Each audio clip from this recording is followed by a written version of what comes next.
transforming social evolutionary process, the will of the people, the zeitgeist, if you will, right? The spirit of the times, right? If the zeitgeist within the social cannot be manifest within the political, guess which one's going to win? It's not going to be the political. I don't care how many guns they have. Because the idea is human beings pull the triggers. We just need a new crop of human beings in there so you can be replaced. Don't think that you're that powerful that you can't be replaced. Everybody's replaceable. Everybody's replaceable. I'm replaceable. You're replaceable. No human being on this planet is beyond being replaced. There's that great scene in Rambo. I forget which one it is. I remember as a kid, and I heard the word for the first time. I was like, that's such a cool word, you know, new words and stuff. Rambo's on a boat, and there's a Vietnamese young woman, rather beautifully, sitting on the boat with him, and she's trying to comfort Rambo after a battle, and he's all sort of, and she goes, Rambo, John Rambo, you're not inexpendable. I think it was inexpendable. You're not inexpendable, John Rambo. And the idea is, no, you're completely expendable. Or you're not expendable, I think she says. You're not expendable. And the idea is, no, you're totally expendable. We can get another one. You can get another soldier. You can get another professor. You can get another senator. You can get another congresswoman. You can get another president. You can get another VP. You can get another general. You guys are totally expendable.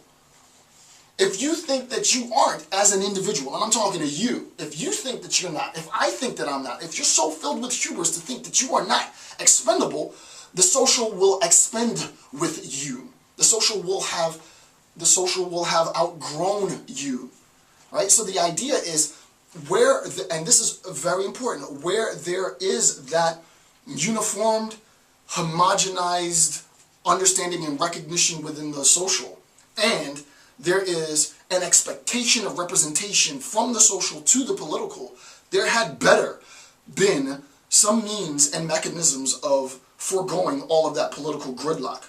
Because it's precisely that's going to have the social sort of expend with the political as such, right? And I don't mean in terms of anarchy, though you can apply anarchy to this, right? I mean in a more sort of pedestrian, more operationalized sense in which it's simply done by, okay, well, guess what? We're going to get people in there who have an alignment of the political interests with the interest of sort of the social, the spirit of the times. So there must be a balance between the state and society, as I just said. There must be an internal balance, right? Gridlock is an internal, political gridlock is an internal mechanisms of destabilizing the political. It looks cute. You think you're playing, oh, this is fun. We're going to have political gridlock. It's going to be fun. Even if it's fake. I'm that type of thinker. Even if it is all for show, and there really isn't any political gridlock, if the social starts to believe, if the populace starts to believe that there is actually political gridlock, and the social starts to believe, and there is a homogenization within the public opinion that there is political gridlock, oh well, there's going to be some tensions, and those tensions will manifest in various ways. I mean, it's undeniable, right? So internally, externally, very important. Key, this is obvious, sort of the role between the bill as an indication of the potential state interest, right? So HR 447 as the proposition of the state. The state is thinking, if you were to anthropomorphize the state. And we, the populace, now have a conceptual sort of inclination into what the will of, and it's called political will for a reason, right? You, as a human being, do not have ever access to my will. You can't see that. You don't know what it is. Which is why I don't think I unnerve the powers that be anymore. I think they have a pretty solid idea of what the hell I'm doing. But when I first came out on the scene, it's like, wait a second, what is this dude doing? Right? Now they know what I'm doing. It's rather pedestrian. It's not pedestrian. It's it's great. But, you know, it's not threatening per se.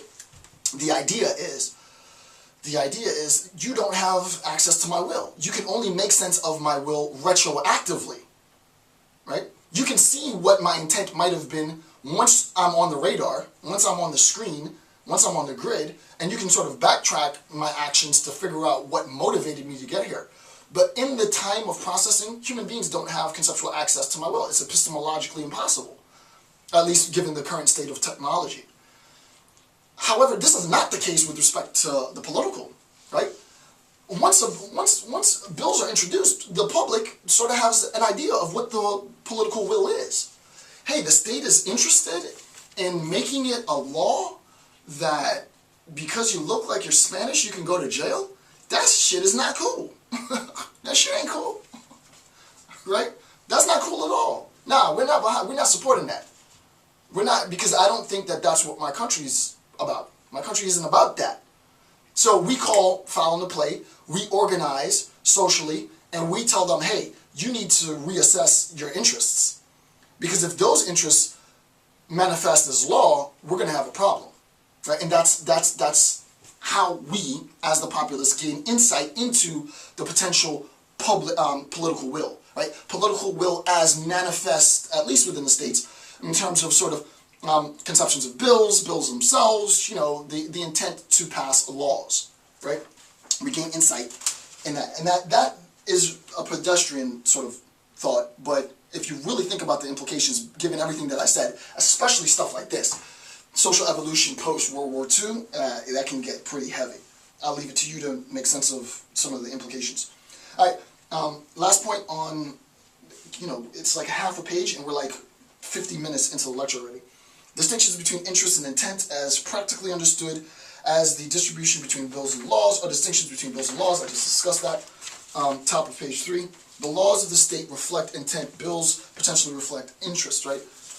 The state, when the state passes a law, the state's telling you, like, look, we intend to lock you up if you break this law. Right? It's not just something we're interested in. We're backing this up. We're backing this up through our judiciary system, right? You break the law, you go to jail. It's that simple, right?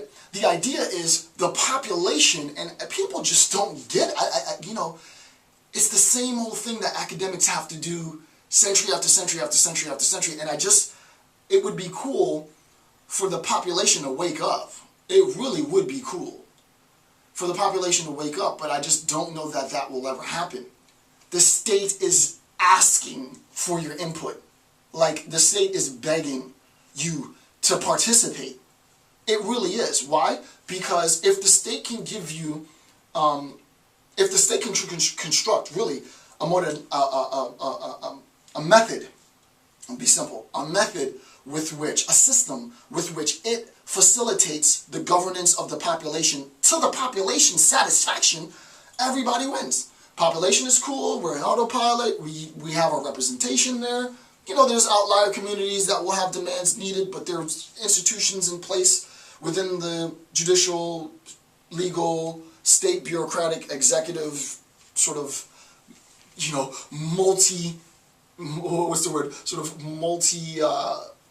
it's like multiple system dynamics in which we can address the needs of the population. It's a win-win for everybody. So the state's like, hey, let me know what's going on. I'll at least try and address it. I mean, this is assuming that you have a democratic state, obviously, right? If you don't have a democratic state, you should be overthrowing your government, because that sucks. But assuming you have a democratic state, right? If you have a democratic state, that's the point. The state is literally there to serve the needs of the population.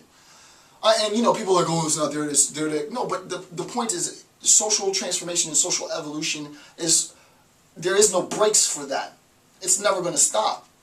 And there's going to be expectations within the population. So the point is, if I recognize that the state has the intent to felonize, people for the way that they look, I recognize that if that flies, the state could felonize the way I look, or the way that you look, or, this is a ridiculous piece of legislation. We need to work through this. As a society, we need to coalesce around our public opinion and make a homogenized sort of message. We need to send an accord socially that we're not going to stand for this, right? And you do that by doing stuff like this, right? By doing, right? Hey, this is not cool, right? You can't do that. This doesn't affect me. I'm not Hispanic. I don't speak Spanish. I'm not I'm not Hispanic. Why would I even care? I'm not gay. I'm not LGBTI. I'm none of that. Why would I care? I would care because the state isn't addressing the needs of members of those communities, and insofar as they're not addressing the needs of those members of the communities, it's my responsibility, my job function